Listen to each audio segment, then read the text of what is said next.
Hello and welcome back to our English grammar lessons. In our last video, we studied the present perfect tense and present perfect continuous tense. Today, we are going to master two everyday tenses, simple present tense and present continuous tense. Please watch until the end, pause whenever you need, and take screenshots of key points. If you're watching this episode as a review, feel free to play it at 1.5x speed. You can find the notes and quizzes for this episode on our Telegram channel. The link is in the video description and captions. Simple present tense. To start with it, I'll first give you an easy description so you can get the main idea of what this tense is and what it shows. This tense talks about an action or a state that comes from the past, is true in the present, and can also be true in the future. In simpler words, the action or state was true before, it is true now, it may continue to be true in the future. Example, water boils at 100 degrees Celsius. What about its formal definition? Simple present tense shows an action or a state that can be true or untrue for a short period of time or for a long period of time. It is often used for habits, general truths, and repeated actions. There are three main structures of this tense. Number one, to be verbs. Examples, I am happy, she is a student. Number two, main verbs. Examples, they play football every day, he speaks English well. Number three, auxiliary verbs. Examples, I can swim, we must study. The first structure of simple present tense, to be verbs. They show existence or a state of being. Well, a state of being means how something is, their condition, situation, identity, or feeling. The structure, subject plus am, or is, or are, plus rest of the sentence. Examples, I am a teacher. It shows identity, who I am. She's happy. It shows feeling, how she is. They are students. Again, identity, who they are. He's at home. Location, where he is. The weather is hot. Condition, how the weather is. To change to be verbs into negative, we add not right after the verb. The structure, subject plus am or is or are plus not plus rest of the sentence. Examples, I am not a teacher. She's not happy. They are not students. He is not at home. We are not tired. To make questions or interrogative sentences, we bring am or is or are to the beginning of the sentence. The structure, am or is or are plus subject plus rest of the sentence. Examples, am I a teacher? Is she happy? Are they students? Is he at home? Are we tired? We can also make questions using question words like WH words such as what, where, who, how, why, and so on. In this case, the WH word comes first, followed by the to be verb, the subject, and then the rest of the sentence. The structure, WH word plus am or is or are plus subject plus rest of the sentence.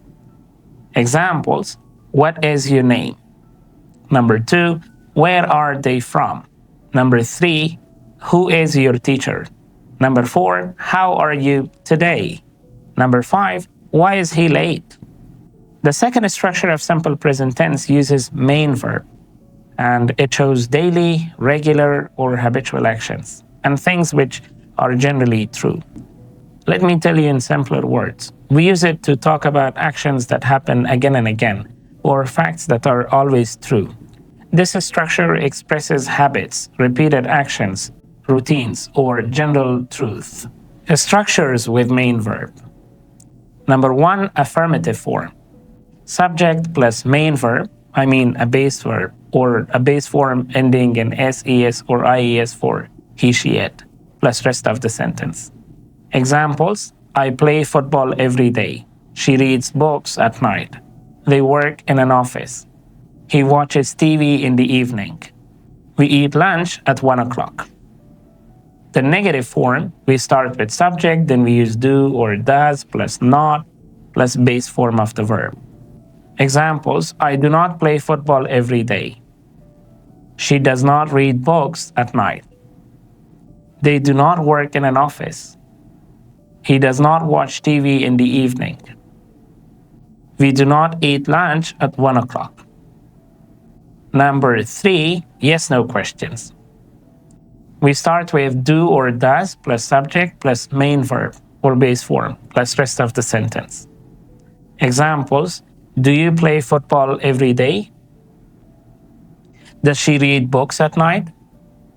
Do they work in an office? Does he watch TV in the evening? Do we eat lunch at 1 o'clock?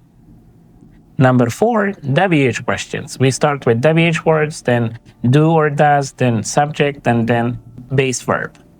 Examples, what do you play every day? When does she read books? Where do they work? What does he watch in the evening? When do we eat lunch? The third structure of simple present tense. This structure uses auxiliary verbs. These auxiliary verbs add special meanings such as ability, permission, possibility, necessity, advice, or probability. Auxiliary verbs are always followed by the base form of the verb in simple present tense. Common auxiliary verbs in simple present. Number 1, can. It shows ability, possibility, or permission. Must, strong necessity or obligation. May, permission or possibility. Might, weak possibility. Should, advice or mild obligation. Oughta, moral duty or advice. Their structures, affirmative form. Subject plus auxiliary verb plus main verb, or better said, base verb, and then rest of the sentence. Like, I can swim fast. She must study for the exam. They may come late. He might call you today. We should eat healthy food. You ought to respect your parents. In the negative form, we add not after the auxiliary verb. Examples, I cannot swim fast. She must not be late. They may not come today. He might not call you. We should not eat too much junk food. You ought not to be rude. Yes/no questions? We start with auxiliary verbs, and then we use subject and then the main verb or the base form. Examples, can you swim fast? Must she study for the exam? May they come late? Might he call you today? Should we eat healthy food? Ought you to respect your parents? The WH question, we start with WH word, then auxiliary verb, then subject, and then base verb. Examples, what can you cook? Why must she leave early? When may they arrive? Who might call you today? What should we do now? Why ought you to listen to your teacher? After understanding the simple present tense and its 3 structures, let's have a clear summary of its main uses. We use simple present tense to show habits and daily routines, actions we do regularly. Further examples, I brush my teeth every morning. She goes to school at 8 o'clock in the morning. General truth or facts, things that are always true. Examples, the sun rises in the east.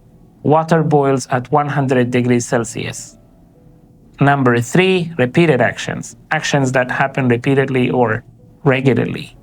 Examples, he visits his grandparents every Sunday. They play football on Saturdays.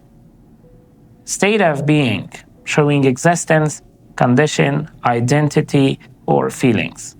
Examples, I am happy. She is a teacher. Number 5, rules or instructions. Examples, students must wear uniforms. You should drink water every day. Number 6, future scheduled events, It is sometimes used for timetables or programs. Examples: the train leaves at 6 o'clock in the evening. School starts next Monday. With modals expressing ability, possibility, necessity, permission, advice, or moral duty. Examples: I can speak English. You must do your homework. We should be kind to others. What is present continuous tense? The present continuous tense is used to talk about actions happening right now or around the present time, and sometimes for planned future events. It is also called the present progressive tense. In simpler words, it shows an action that is happening at this moment. It also shows actions that are temporary or ongoing around now. And it can also show planned events in the near future. Examples: I'm reading a book right now. This is happening now. She's studying with her friend this week. Temporary action. We are meeting the teacher tomorrow. Planned future action. In English grammar, we define it as this tense expresses an action in progress at the moment of speaking, a temporary situation happening around now, and a planned future action. A structure of the present continuous tense. All forms are built with to be verb plus main verb ending in ing. It's affirmative form, subject plus to be verb plus verb ing. Don't forget to be verb should be in the present form. In the negative form, we add not after to be verbs. And in the yes no question interrogative form, we use to be verbs at the beginning. In WH questions, we use WH words, then we use to be verbs, and then we use the subject. Examples with affirmative form. I'm studying English. She's cooking dinner. They are playing football. He's reading a newspaper. We are learning grammar. Examples with the negative form. I'm not studying English. She's not cooking dinner. They're not playing football. He's not reading a newspaper. We are not learning grammar. Examples with yes-no questions.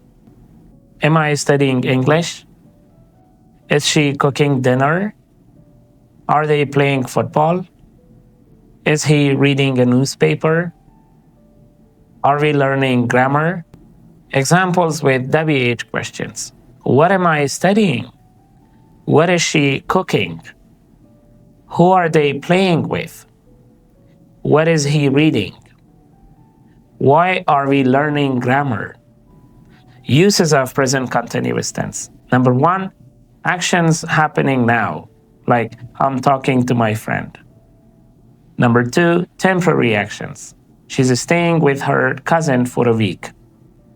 Number three, changing or developing situations, like the weather is getting colder. Number four, repeated actions with always, showing annoyance or surprise. He's always forgetting his keys. Number five, planned future events, like we are meeting our teacher tomorrow. Number six, actions happening around the present, but not exactly at this moment. Like, I'm reading a very interesting book these days. Did you know there are more auxiliary verbs in the simple present tense besides the usual can, must, or should? They're really useful and will make your English sound much more natural. Let me show you these verbs and how to use them. These verbs include have to, would rather, would sooner, had better, had best, dare, need, and have got or have got to. Number one, have to. We use this when something must be done, when something is necessary. Listen carefully because it is slightly different from must in structure. It's affirmative form, subject plus have or has plus to plus base verb. For example, I have to finish my homework. She has to wake up early. In the negative form, we use do or does plus not before have to. Like, I don't have to go now. He doesn't have to work today. In yes-no question part, we use do or does at the beginning, then the subject, and then have to. Like, do you have to leave? Does she have to study tonight? In WH questions, we use WH words before do or does, and then subject, and then have to. Like, why does he have to go so early? Why do I have to teach you? Number 2, would rather. We use this to show preference. When you like one thing more than another. It is very natural when talking about choices. It's a structure, affirmative form, subject plus would rather plus base verb. Like, I'd rather stay home tonight. She'd rather read a book. The negative form, subject plus would rather plus not plus base form. I'd rather not eat spicy food. He'd rather not go to the party tonight. The yes-no question, we use would plus subject plus rather plus base verb. Like, would you rather go now or later? Would she rather stay home? In WH question part, we use WH word, then would plus subject plus rather plus base verb. Like, what would you rather do first? Why would he rather leave early? Number 3, would sooner. It is for formal preferences. It works like would rather, but sounds a little more sophisticated and formal. The structures, affirmative form, subject plus would sooner plus base verb. Like, I'd sooner walk than take a bus. The negative form, adding not after would sooner. Like, he would sooner not join the party. Number 4, had better and had best. It is for advice or warning. When you want to give a strong advice or a warning, use had better or had best. They are stronger than should, and people usually notice them immediately. The structures, affirmative form, subject plus had better or had best plus base verb. Like, you had better study for the exam. The negative form, we add not after had better or had best. Like, she had best not be late. In yes-no question part, we use had plus subject plus better or best plus base verb. Like, had we better leave now? Number 5, dare. Dare is a little different. It is used when someone shows courage or faces a challenge. It is not very common, but it is good to know. Structures, affirmative form, subject plus dare plus base verb. Like, he dare climb that tall tree. The negative form, we add not after dare. Like, she dare not speak loudly. In yes-no question, we use dare at the beginning. Like, dare you try this game? Number 6, need. Need shows that something is required. It is often used in formal instructions or rules. Structures, affirmative form, subject plus need plus base verb. Like, you need wash your hands. The negative form, we add not after need. Like, we need not worry about it. In yes-no question form, we use need at the beginning. Like, need I remind you again? Number 7, have got or have got to. They show possession and obligation. If you have got, it shows possession, and have got to shows obligation. They are extremely common in everyday English. The structures, for have got, we start with subject, then we use have got or has got, then we use a noun or a noun phrase or a noun clause. Like, I have got a book, they have got markers. In negative form, we add not after them. And in the interrogative form, we use have or has at the beginning. Like, have you got a question? Has she got a problem? Getting back to have got to, this structure shows obligation. We use a base verb after the word to. Like, I have got to teach you more. They have got to come now. We have got to speak naturally. So, as you can see, there are many more auxiliary verbs in the simple present than just can, must, or should. Learning them lets you express necessity, preference, advice, courage, and position in a very natural way. Try using them in your own sentences. Now it's your turn. Write 3 sentences in the simple present tense and 3 sentences in the present continuous tense. Post them in the comments. I'll check all and give you feedback accordingly. Like this lesson if it helped you. Share with a friend who is learning English. Subscribe and turn on all notifications for the next grammar lesson. Thank you very much.